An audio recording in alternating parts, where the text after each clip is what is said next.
Iran just showed Trump and his unhinged Netanyahu their true place. These two delusional men felt that they could still dictate their terms and arm twist the Islamic Republic into agreeing to their demands. They forgot that losers do not get to dictate terms in a war. Iran is an undisputed winner, and therefore it is right that it sets its own terms. So here is what happened. Trump and his terrorist Netanyahu sent 15 demands to Iran. Iran rejected all of them, and it gave its own five conditions. This is what has made everything so interesting in the region. So, after Trump falsely claimed that Iranian leaders were in touch with him, the US has sent the proposals to Iran to end the conflict.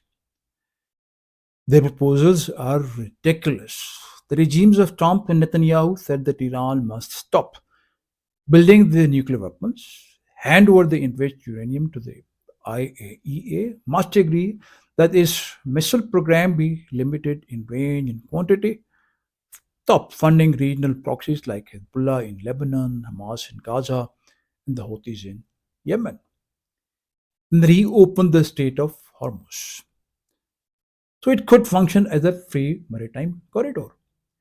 In return, all international sanctions would be lifted from Iran.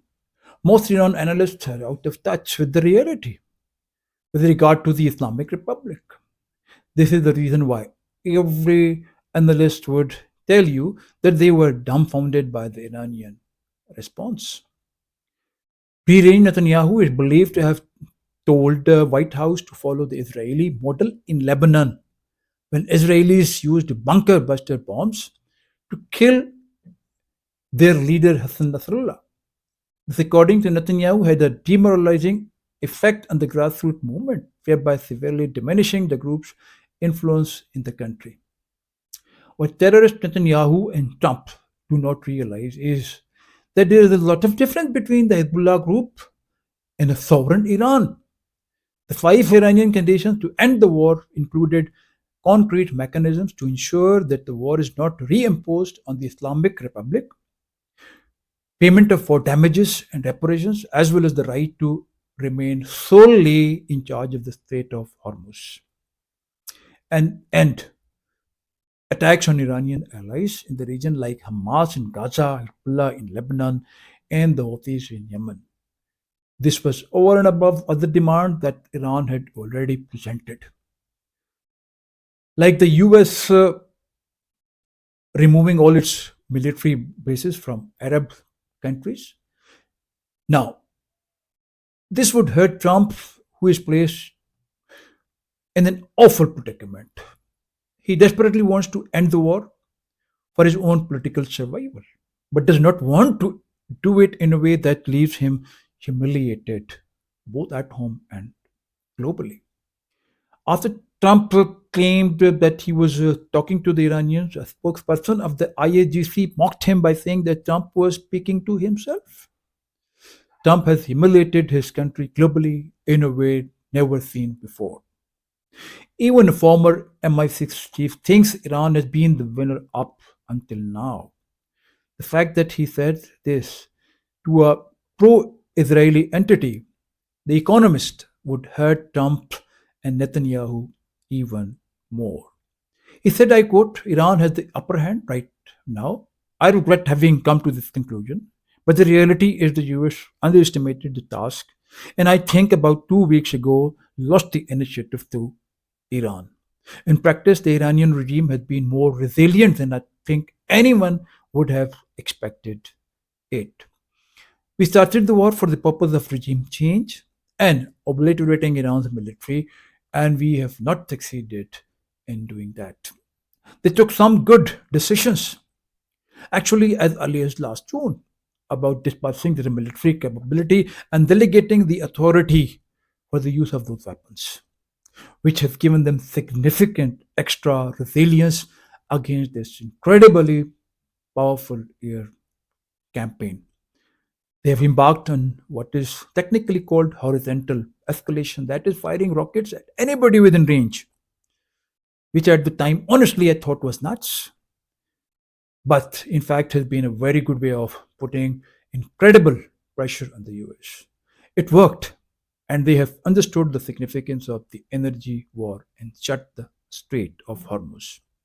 It globalized the war in a way that gives them some weapons, unquote. American expert Daniel Fried said, I quote, I do not think that US Iranian discussions are taking place. I think the president was exaggerating, but there is a chance that we will negotiate something with Iran. But ask yourself, what then? If this war becomes about opening the Strait of Hormuz, if already lost, because the Strait of Hormuz is only closed because we started the war, unquote. So I say, isn't it amazing now how the tables have turned? Before we before the war started, Trump and his war criminal Israeli master Netanyahu were calling the shots. Just 3 weeks into the war of their choice, Iran is no longer a pariah state. And the dire need of the West has forced them to suck up to the Islamic Republic. After all, they all want oil and gas to survive. And without Iran's permission, not a single ship can pass through the Strait of Hormuz. And you think Iran would let go of this massive strategic gain? Now I come to the analysis of US ground invasion. They started a massive airlift from US special operations military bases. The fact that it looks like they are bringing in both SEAL Team 6 and Delta Force. They're not an assault force. They're being accompanied by the 75th Rangers and got the 82nd Airborne Division. They activated the 31st Mountain Division, the Marine Expeditionary Unit. Also, they are bringing in multiple elements of the Special Operations Air Regiment. It is not just one unit. So that informs me they're going to have two prongs of attack at a minimum. And the likely targets would be Hog Island up in the north, the east corner of the Persian Gulf, and the Kisham Island, which is right there at the bend of the Strait of Hormuz. This is bad.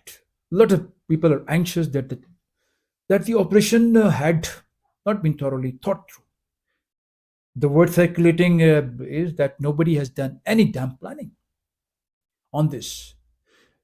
We have to wonder just what in the world is going on here.